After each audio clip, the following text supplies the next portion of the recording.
Greetings, one and all, and welcome to what is going to be our last episode of Time Traveler in the 1920s House. Don't worry, if you like the series, we are going to move into the 1930s house.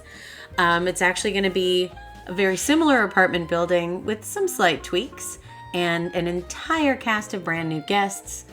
Haven't figured out if we're going to do any, any kind of LP play with the first house, but we'll see what happens. But for today, our absolutely amazing guest, who has been a part of a lot of the other guests' stories. He is an author, a traveler of the world, a huntsman, and an all-around general macho man. It is Ernest Hemingway. Ernest Hemingway was born on July 21st, 1899 in Oak Park, Illinois, a very affluent suburb of Chicago. His father, Clarence Edmonds Hemingway, worked as a physician, and his mother, Grace Hall Hemingway, was a musician. They were both highly intelligent and well-respected among their peers. Hemingway was the first son and the second of 6 children. Each summer, the family would travel to Walloon Lake, where Ernest's father instilled him with a deep love for fishing and hunting, which stuck with him throughout his lifetime. He enjoyed living in the outdoors and exploring remote locations, which later informed his choices regarding where to live. Hemingway attended Oak Park and River Forest High School from 1913 to 1917. He enjoyed good grades, nearly every sport offered, playing in the school orchestra, and writing for the school paper. He took to mimicking sports writers' style under the pen name Richard Lardner Jr. This was a nod to Chicago Tribune byline writer Richard Lardner. He cut his literary teeth on journalism, which led to a job with the Kansas City Star as a cub reporter upon graduating from high school. Although he was there only a few short months, the Star is where Hemingway began to develop his positive writing style of vigorously worded opening paragraphs and short sentences that got right to the point. World War I began, and Hemingway found himself rejected by the U.S. Army due to his poor eyesight. Rather than let it deter him from his excitement to take part in the war effort, in December of 1917, young Ernest signed on with the Red Cross as an ambulance driver in Italy. In May of 1918, he sailed out of New York and landed in a war-torn Paris under bombardment from German forces. In June, he finally arrived on the Italian front. On his first day of work in Milan, he was sent to a munitions factory where there had been an enormous explosion. He later described the horrifying details in his 1932 nonfiction book, Death in the Afternoon. He spoke of never finding bodies, but instead fragments of the female workers there. On July 8th of that year, he was seriously injured by mortar fire after just returning from the canteen with chocolate and cigarettes for the men on the front line. Although wounded, Hemingway continued to help get soldiers to safety and eventually received the Italian War Merit Cross, the Croce al Merito di Guerra, at the young age of 18. He was later sent to a field hospital to recuperate after receiving surgery to remove shrapnel from his legs. While recuperating, he fell in love with Agnes von Kurowski, a Red Cross nurse and older woman, 7 years his senior. He believed they would return to the States and get married, but he received a letter soon after arriving home saying that Agnes was engaged to an Italian officer. The heartbreak changed Hemingway, and it is speculated to have altered Hemingway's ability to commit to relationships in the future. They say this is why he began a clear pattern of leaving his wives before they had a chance to leave him. Hemingway was very mature for a 20-year-old after his intense experiences in Italy. A friend offered him a job in Toronto, Canada, and he accepted. He spent a great deal of time in the woods, fishing and camping, and began a freelance writing career for the Toronto Star Weekly. Hemingway moved back to Chicago in September of 1920. He met Hadley Richardson, and suddenly felt that she was, quote, the girl he was going to marry, unquote. She was also 8 years his senior. Do we sense a pattern here? And very nurturing. They were wed on September 3rd, 1921, and immediately left for Paris.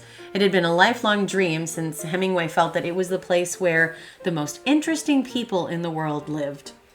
He was hired as a foreign correspondent for the Toronto Star and now had the woman, the job, and the life in Europe that he had wanted to build with Agnes. In Paris, Hemingway met iconic artists such as Gertrude Stein, Pablo Picasso, Ezra Pound, and James Joyce. Hemingway and Joyce often spent evenings on drinking sprees. He continued to work as a journalist, logging an impressive 88 stories for the Toronto Star. Covering events around the world, he had also begun to write sports pieces that reflected international interests as well as other stories. In 1923, Hadley lost a suitcase full of manuscripts while traveling to meet him in Geneva. He forgave her, and he later published a short story collection called 3 Stories and 10 Poems that included 2 of the lost stories that he was able to recover. The following year, they returned to Toronto and gave birth to their son, John, whom they nicknamed Bumby. Hemingway was a big fan of nicknames. They returned to Paris in 1924, and Hemingway had decided that he wanted to live the life of a writer rather than a journalist. He began publishing more stories and gaining recognition from successful writers of the time. Hemingway had met F. Scott Fitzgerald a few months prior to publishing In Our Time, another short story compilation. The Great Gatsby was published the same year, and after reading it, Hemingway decided that his next work would have to be a novel. Later in 1923, Hemingway and his wife headed to Pamplona, Spain, and became fascinated by bullfighting at the festival of San Fermin. It is also at this time that Hemingway began to be called Papa. He had nicknames for everyone, and his wife suspected that it came about because he always enjoyed being looked up to by friends. Hemingway would end up returning to Spain several times, which inspired his creation of The Sun Also Rises. The book was completed in 8 weeks and depicted the generation of post-war expatriates, to which he belonged. In 1925, after the 3rd trip to Spain, the couple decided to spend the winter in Austria, where Hemingway revised the latest manuscript. They often traveled with friends, so it was no surprise when Pauline Pfeiffer joined them in January of 1926. Although Hadley disapproved, Pfeiffer convinced Hemingway to sign a contract with the Scribner Publishing House. He decided to go to New York to meet with the publisher, stopping in Paris on his way back to Austria and beginning an affair with Pfeiffer. The latest book, The Sun Also Rises, was published in October of 1926. Hadley and Ernest had been drifting apart as they traveled and mingled with friends. Hadley learned of his affair with Pfeiffer, who returned to Pamplona with them in the summer, and finally asked for a separation. Pfeiffer came from a wealthy Catholic family and had started working for Vogue in Paris. Hemingway converted to Catholicism and then married Pauline Pfeiffer. They honeymooned in Le Gros des Rois, where Hemingway both began his next short story collection, Men Without Women, published in October of 1927, and contracted anthrax, the first of several injuries and illnesses that he would deal with. By the end of 1927, Pauline was pregnant and wanted to move back to the United States. They left Paris in 1928 and set out for Key West, Florida. Prior to leaving, Hemingway injured himself in a Paris bathroom when he yanked on what he thought was a toilet chain, thus pulling a skylight onto his head and leaving a scar that he had for the rest of his life, and that some would speculate caused the mental deterioration that he soon would deal with. The next chapter of his life would begin his love affair with the Caribbean. Son Patrick was born on June 28, 1928, after a difficult delivery. This event was fictionalized in A Farewell to Arms. The family traveled to the north that winter, and as they returned to Florida, Hemingway received a cable telling him that his father had killed himself. His devastation was crushing, as he had written to his father a short time ago to tell him not to be worried about finances. His letter arrived just minutes after the suicide. His response, "I'll probably go the same way." Hemingway's third son, Gregory, was born on November 12, 1931, in Kansas City. Pauline's uncle bought them a large home in Key West, complete with a carriage house and a second floor, in the home that was to be dedicated as his writing studio. Living there, Hemingway and Pauline could easily travel, take fishing trips, and jaunts to Cuba, where Hemingway fell in love with the country. The couple also traveled to Kenya for an African safari. He had material for several novels and wrote prolifically during this period of his life. After a bout of dysentery, they returned to Key West. It was 1934. He purchased a boat named the Pilar and began sailing the Caribbean. In 1937, Hemingway left for Spain to cover the Spanish Civil War for the North American Newspaper Alliance. While there, he met Martha Gellhorn, whom he had met a year earlier in Key West. She also worked for Vogue in Paris. While there with her, he wrote his only play, The Fifth Column, as the city of Madrid was being attacked by French forces. In early 1939, Hemingway sailed to Cuba to live in Havana. This was part of his separation from Pauline, which was quite painful, and began when Hemingway spent time with Martha Gellhorn in Madrid. Once the divorce was final, he married Martha on November 20th, 1940, in Wyoming. At this point, Hemingway moved his summer residence to Idaho and moved his winter residence to Cuba, where he kept a few cats. Gellhorn inspired him to begin his most famous novel, For Whom the Bell Tolls. He completed it in July of 1940 and sold 500,000 copies in just a few months. It was also nominated for a Pulitzer Prize. In January of 1941, Martha was sent to China on assignment for Collier's magazine. Hemingway decided to travel with her, but found that he didn't enjoy Asia as he had the Caribbean.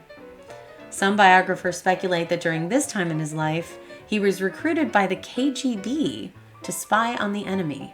But this cannot be confirmed, and I won't be another person who speculates about it. So let's continue. World War II saw Hemingway in London, where he met Time magazine correspondent Mary Welsh.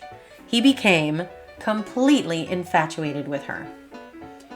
While traveling with Martha, he refused to get her a press pass so that she could fly across the Atlantic. Instead, she traveled in a ship filled with explosives for the entire journey. When she finally arrived in London, she found that her husband had been injured in a car accident, but had no sympathy at all. He saw Martha one final time as he was preparing to return to Cuba. They finalized their divorce a year later, and upon seeing Mary Welsh for only the third time, he proposed marriage. Hemingway accompanied the troops during the Normandy landing and came under fire as his craft approached Omaha Beach. Late in July, he attached himself to the 22nd Infantry and decided to play captain as he led a group of soldiers outside of Paris. His actions were in breach of the Geneva Convention, and he was brought up on formal charges, but the charge was dismissed because he claimed he had only offered advice to the soldiers. He went on to perform acts of courage in various famous battles and was present during the liberation of Paris. In December of 1944, Hemingway finally received the Bronze Star for his bravery during World War II, a great honor for a journalist and correspondent. In 1946, Hemingway married Mary, and a series of unfortunate events befell the family, including broken bones, car accidents, and further head injuries. Furthermore, Hemingway began to fall into a deep depression as he watched his literary friends die one by one. Yeats, Ford, Stein, Fitzgerald, Anderson, and Joyce all left this world and left him behind. During this dark period, he began to suffer from debilitating headaches, high blood pressure, weight gain, and later diabetes. Most of this was caused by former head injuries and years of heavy drinking. That same January, Hemingway began to write The Garden of Eden. He also set out to write a trilogy titled The Sea Book, but both projects lost momentum as he began to feel the enormous weight of the last few years. In 1948, Ernest and Mary spent several months in Venice, Italy. While there, Hemingway fell in love with a 19-year-old named Adriana Ivancic. It was a platonic love affair that inspired him to write Across the River and Into the Trees. He wrote this novel in Cuba during a time of turmoil with Mary. It was published in 1950 and received negative critical reviews. In retaliation, the following year, he wrote his first draft in only 8 weeks, again, of The Old Man and the Sea, saying, quote, "The best I can write ever for all of my life," unquote. It won the Pulitzer Prize in May of 1952, shortly before a second trip to Africa. In 1954, while still in Africa, Hemingway suffered further accidents, this time in plane rather than automobile crashes. During the same trip, he also sustained second-degree burns from a spontaneous brush fire. He began to behave in a very ornery way with his family and also began to self-medicate even further by drinking constantly. He believed it took some of his pain away. In October of 1954, Hemingway won the Nobel Prize in Literature. He told the press that others deserved it more, but gladly accepted the prize and the money without traveling to Stockholm, since he was in so much pain after his recent accidents. Hemingway was bedridden from 1955 to 1956. He was asked by doctors to stop drinking, but ignored that advice.